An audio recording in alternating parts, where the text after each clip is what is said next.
মিষ্টি আমার তেমন একটা পছন্দ না, তারপরে মাঝে মধ্যে একটু গাজর হালুয়াটা খেতে ইচ্ছে করে, কারণ হালুয়ার মধ্যে আমার গাজরের হালুয়াটাই খুব বেশি পছন্দের।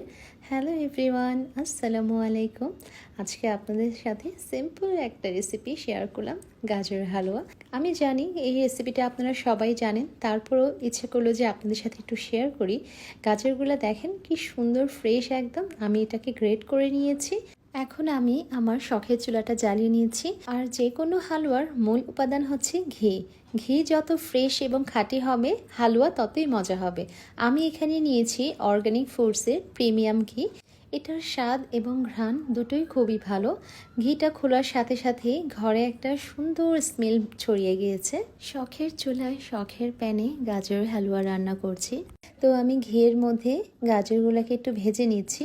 ভাজা ভাজা হয়ে গেলে এটার মধ্যে আমি দুধ দিয়ে দিব, যেন গাজরটা ভালো মতো সেদ্ধ হয়ে যায়। এরপর চিনি দিয়ে দিলাম। এখন এটাকে ভালো করে সেদ্ধ হওয়ার জন্য রেখে দেব। এই ফাঁকে আমি বাদামগুলো কুচি করে নিচ্ছি, কারণ হালুয়ার মধ্যে বাদাম কুচি না দিলে তো একদমই ভালো লাগে না। আর আমার কাছে একটু বেশি করে বাদাম দিলেই মজা লাগে। দিয়ে দিচ্ছি কিছু কিশমিশ। এবার সব কিছু ভালোভাবে মিক্সড করে নিব, যেন বাদামগুলো হালুয়ার সাথে ভালো মতো মিশে যায়। আর উপর থেকে কিছু এক্সট্রা ঘি অ্যাড করে দিব, কারণ হালুয়া মানে একটু বেশি করে ঘি দিলে ভালো লাগে। আর এই ঘির স্মেলটা এত সুন্দর, আমি যখন হালুয়াটা রান্না করছিলাম পুরো ঘরে একটা ঘ্রাণ ছড়িয়ে গিয়েছিল। বোঝাই যাচ্ছিল যে ঘিটা কতটা খাঁটি। এখন আমি হালুয়াটা একটা সার্ভিং বোলে বের করে নিচ্ছি।